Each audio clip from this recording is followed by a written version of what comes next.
मैं doctor RP. Singh आपका अपने YouTube channel doctor Raghav Ayurveda शक्ति में स्वागत करता हूँ।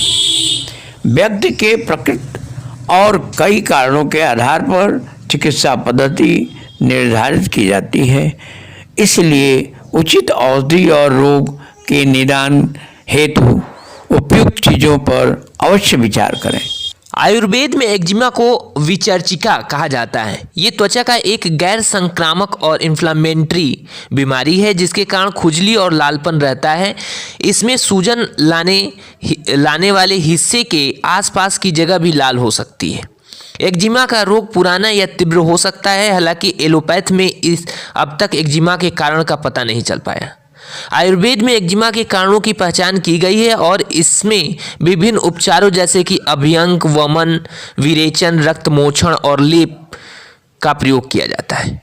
आयुर्वेद में एक्जिमा के लिए नीम, हल्दी, एलोवेरा और बकुची जैसी जड़ी बूटियों का इस्तेमाल किया जाता है। एक्जिमा के लिए आयुर्वेदिक चिकित्सक द्वारा आरोग्यवर्धनी वटी, महातिक्त घृत, गंधक रसायन, अलवगुजारी दी लेप और रस कपूरम लेप आदि औषधियों के प्रयोग की सलाह दी जाती है।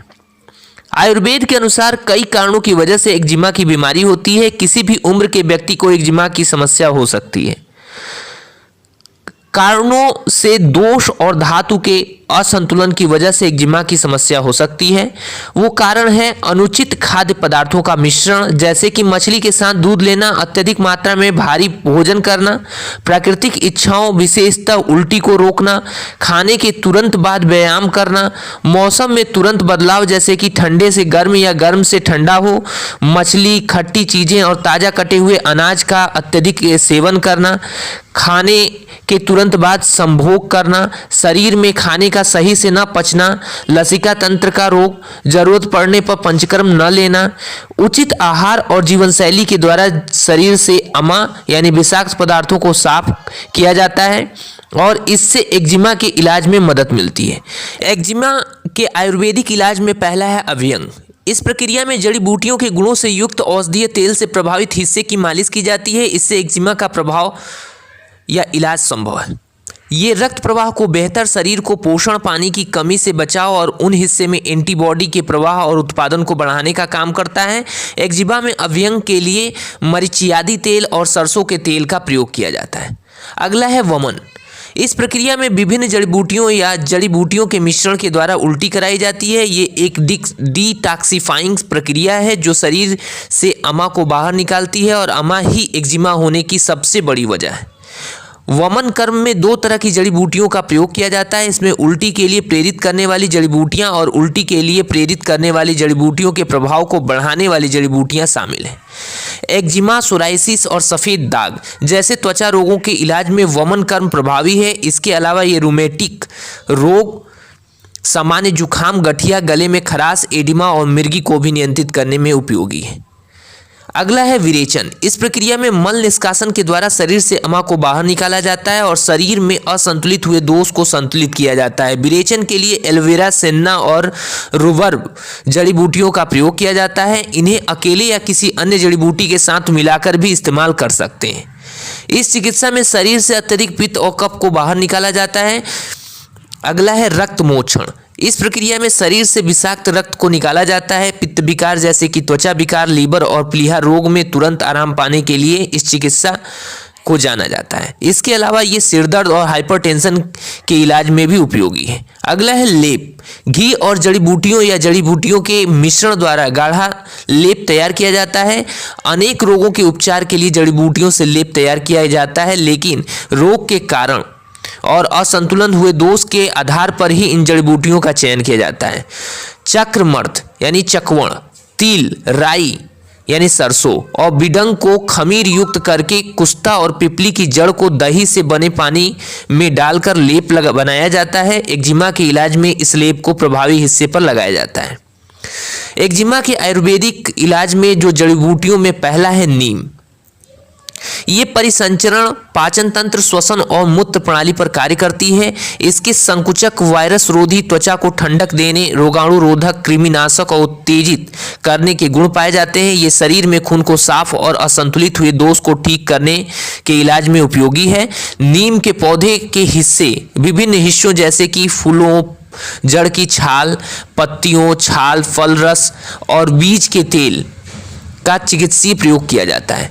ये कई त्वचा रोगों के इलाज में मदद करती है, जिसमें से एक एक्जिमा भी है। इसके अलावा नीम गठिया, खांसी, डायबिटीज, जोड़ों और मांसपेशियों में सूजन, मलेरिया, जी मचलाना, श्लेष्मा झिल्ली और रूमेटिक अल्सर का भी इलाज करती है।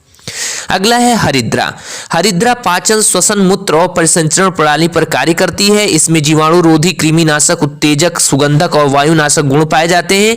हरिद्रा रक्त शोधक के रूप में कार्य करती है और रक्त के स्वस्थ ऊतकों को बनाने एवं रक्त प्रवाह को बेहतर करती है। पीलिया, डायबिटीज, खांसी, बुखार, अपच, एडिमा और त्वचा रोगों के इलाज के लिए भी हरिद्रा उपयोगी है। अगला है घृत कुमारी यानी एलोवेरा। एलोवेरा परिसंचरण, पाचन तंत्रिका, उत्सर्जन और मादा प्रजनन प्रणाली पर कार्य करती है। इसमें कृमिनाशक, ऊर्जादायक, कफ निस्सारक, वैकल्पिक, वायुनाशी, रेचक और कड़वे टानिक के गुण पाए जाते हैं। एलोवेरा पौधे के कई हिस्सों का प्रयोग विभिन्न कार्यों के लिए किया जाता है। त्वचा पर एक्जिमा, सूजन और गंभीर अल्सर के इलाज में कुमारी यानी एलोवेरा के पत्ते का जूस लगा सकते हैं। त्वचा पर अल्सर के कारण हुए जलन को कम करने के लिए मक्खन के साथ एलोवेरा को लगाया जाता है। अगला है बकूची। बकूची परिसंचरण, श्वसन, मांसपेशी और लसिका प्रणाली पर कार्य करती है। इसमें सुगंधक, कृमिनाशक, जीवाणु रोधी, फंगस रोधी, रेचक और उत्तेजक गुण पाए जाते हैं। सोराइसिस, एक्जिमा और सफेद दाग के जैसे त्वचा रोगों को नियंत्रित करने में बकूची प्रमुख जड़ी बूटियों के रूप में एक है। ये बुखार, अंदरूनी अल्सर, नपुंसकता, जुखाम और हाथ पैर एवं जोड़ों में दर्द, सांस लेने में दिक्कत, दस्त और पेट में दर्द के इलाज में असरकारी है। आंतरिक और बाहरी दोनों तरह से पेस्ट या मलहम के रूप में इसे लगा सकते हैं। एक्जिमा के लिए आयुर्वेदिक मिश्रित औषधियों में पहला है आरोग्यवर्धनी बटी। आरोग्यवर्धनी बटी में लौह भस्म, त्रिफला, ताम्र भस्म, शिलाजीतकु, पारद, चित्रकमूल, नीम का रस और अन्य जड़ी बूटियां मौजूद होती हैं। ये शरीर के संपूर्ण स्वास्थ्य में सुधार करती है और खराब हुए दोष को संतुलित और ठीक करने के लिए इसका प्रयोग किया जाता है।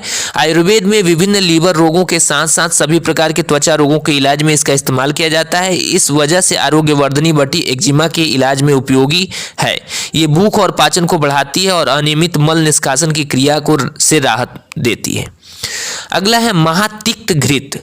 कुटकी, आमलताश, हल्दी, पिपली, यष्टि मधु, इंद्रायण का फल, गुड़ूची, चिरैता, चंदन, नीम, वसाका, सतावरी और अन्य जड़ी बूटियों से ये बनाया जाता है। इसमें रक्त शोधक, संक्रमण रोधी और बलवर्धक गुण पाए जाते हैं जो शरीर से अमा को बाहर निकालने और खराब हुए दोष को संतुलित करने में मदद करते हैं। ये एक्जिमा, डर्मेटाइटिस, कुष्ठ और शीत पित्त जैसे त्वचा रोगों को नियंत्रित करने में उपयोगी है। अगला है गंधक रसायन। गुड़, घी, त्रिकटु, सुंठी और मरीच, आमलकी, इलायची, दालचीनी की पत्ती और छाल, पकूची, शुद्ध गंधक, लौह, शहद और अन्य सामग्रियों से गंधक रसायन को तैयार किया जाता है। इसमें मौजूद रक्त शोधक गुण अनेक त्वचा रोगों जैसे कि कुष्ठ रोग, गंभीर अल्सर और फोड़ों के उपचार में प्रभावी है। अगला है अलाव गुजादी लेप। अलाव गुजादी लेप में बकूची के बीज, चाल मोगरा के बीज, तरवड़ की पत्तियां, हल्दी पाउडर और हड़ताल मौजूद हैं। ये घाव को ठीक करती है और घाव वाली जगह पर माइक्रोबियल संक्रमण से बचाती है। इसका उपयोग उपचार की स्थिति के आधार पर विभिन्न अन्य चीज़ों के साथ किया जाता है। एक्जिमा के इलाज के लिए अल्वगुरादी लेप को पलाश के फूलों के साथ इस्तेमाल किया जाता है। अगला है रस कपूरम लेप। इसमें लाल सीसा कपूर, मधुमोम, नारियल तेल, सफेदा मौजूद हैं। इस गाढ़े लेप को लगाने पर घाव और अल्सर को ठीक करने में मदद मिलती है। इसके अलावा खुजली और एक्जिमा के कारण लाल हुई त्वचा को ठीक करने में भी इसका इस्तेमाल किया जाता है।